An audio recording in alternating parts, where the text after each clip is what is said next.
ಯಾಕಾಗಿದೆ, ಎಲ್ಲಿಂದ ಆಗಿದೆ? ಮೂಲತಃ ಕೇಂದ್ರ ಸರ್ಕಾರದ ನೀತಿಗಳು ಇವತ್ತು ಬೆಲೆ ಏರಿಕೆಗಳನ್ನು ಮಾಡ್ತಕ್ಕಂಥ ರೀತಿಯಲ್ಲಿ ಆಗಿದ್ದಾವೆ. ಇಡೀ ದೇಶದಲ್ಲೇ ಆಗಿದೆ, ಇದು ಬರೀ ಕರ್ನಾಟಕದಲ್ಲಿ ಮಾತ್ರ ಅಲ್ಲ. ಅದರಿಂದ ಅವರು ಸರಿಪಡಿಸ್ಕೊಡ್ಬೇಕಲ್ವಾ?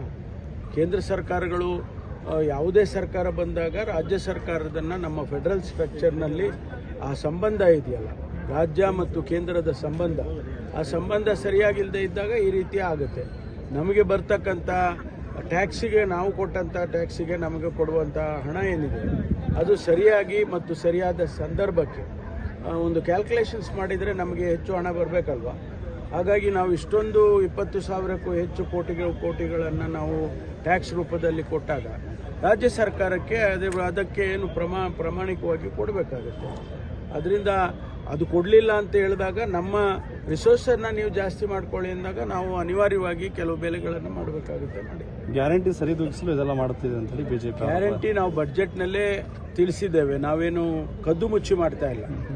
ಗ್ಯಾರಂಟಿಯನ್ನು ಬಡ್ಜೆಟ್ನಲ್ಲಿ, ನಮ್ಮ ಬಡ್ಜೆಟ್ರಿ ಅಲೊಕೇಶನ್ನಲ್ಲಿ ಇವತ್ತೇನು 4,09,000 ಕೋಟಿ ಬಡ್ಜೆಟ್ ಕೊಟ್ಟಿದ್ದಾರೆ ಮುಖ್ಯಮಂತ್ರಿಗಳು.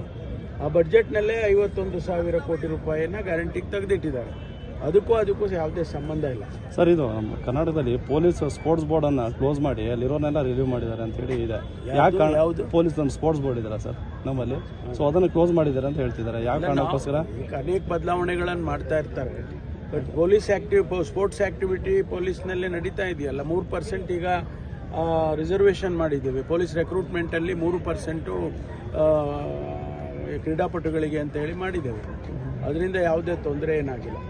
ಸರ್, ಇವತ್ತು ಸಿಎಂ ಡೆಲ್ಲಿಗೆ ಹೋಗ್ತಿದ್ದಾರೆ. 2 ವರ್ಷದಿಂದ ಏನು ಮುಖ್ಯಮಂತ್ರಿಗಳ ಪದಕವನ್ನು ಪೊಲೀಸ್ ಇಲಾಖೆಯಲ್ಲಿ ಕೊಡ್ತಾ ಇದ್ವು, ಅದು ಅನೇಕ ಕಾರಣಗಳಿಂದ, ಮಧ್ಯದಲ್ಲಿ ಚುನಾವಣೆ ಬಂತು ಮತ್ತು ಬೇರೆ ಬೇರೆ ಕಾರಣಗಳಿಂದ 3 ವರ್ಷದಿಂದ ಕೊಟ್ಟಿರಲಿಲ್ಲ. 2 ವರ್ಷದಿಂದ. ಈ ವರ್ಷವೂ ಸೇರಿ 22, 23, 24 3 ವರ್ಷವನ್ನು ಸೇರಿ ಸುಮಾರು 400ಕ್ಕೂ ಹೆಚ್ಚು ಜನರಿಗೆ ಮುಖ್ಯಮಂತ್ರಿಗಳ ಪದಕವನ್ನು ಇವತ್ತು ಕೊಟ್ಟಿದ್ದೇವೆ, ವಿತರಣೆ ಮಾಡಿದ್ದೇವೆ. ಮಾನ್ಯ ಮುಖ್ಯಮಂತ್ರಿಗಳೇ ಅವರೇ ವಿತರಣೆ ಮಾಡಿದ್ದಾರೆ. ಈ ಕಾರ್ಯಕ್ರಮ ಭಾಳ ನಮ್ಮ ಇಲಾಖೆಗೆ ಭಾಳ ಒಂದು ಮೆರುಗನ್ನು ತರ್ತಕ್ಕಂಥ ಕಾರ್ಯಕ್ರಮ. ಮುಂದಿನ ದಿನಗಳಲ್ಲಿ ವರ್ಷವೂ ಕೂಡ ಯಾವುದು ಚುನಾವಣೆ ಅಡ್ಡ ಬರ್ತಾ ಇದ್ದರೆ ವರ್ಷವೂ ಕೂಡ ಅದನ್ನು ಕೊಡ್ತೇವೆ. ಇದು ಒಂದು ರೀತಿಯಲ್ಲಿ ಅವರು ಮಾಡಿರ್ತಕ್ಕಂಥ ನಿಸ್ವಾರ್ಥ ಸೇವೆ, ಪ್ರಾಮಾಣಿಕ ಸೇವೆ. ಅದಕ್ಕಾಗಿ ಅವರಿಗೆ ಉತ್ತೇಜನಕ್ಕಾಗಿ ಇದನ್ನು ಕೊಟ್ಟಿದೆ.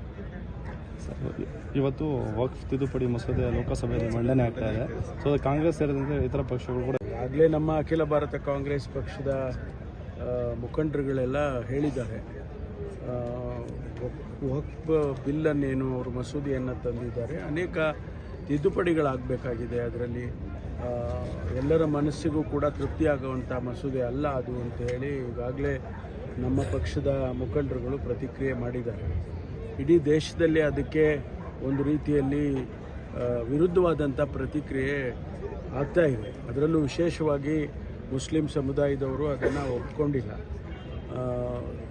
ಹಾಗಾಗಿ ಇವತ್ತು ಆ ಮಸೂದೆಯನ್ನು ನಮ್ಮ ಪಕ್ಷದವರು ವಿರೋಧಿಸ್ತಾರೆ. ಸರ್, ಮತ್ತೆ ಬೆಲೆ ಏರಿಕೆಗೆ ಸಂಬಂಧಪಟ್ಟಂತೆ ಬಿಜೆಪಿಯಿಂದ ಪ್ರತಿಭಟನೆ ಕರೆ ಕೊಟ್ಟಿದ್ದಾರೆ.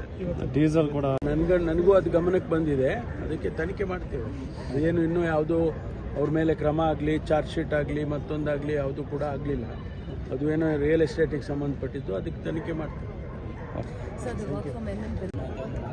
ಡೆಲ್ಲಿಗೆ ಹೋದರೆ ಬದಲಾವಣೆ ಆಗ್ತದೆ. ಇವೆಲ್ಲ ಏನಿಲ್ಲ. Thank you.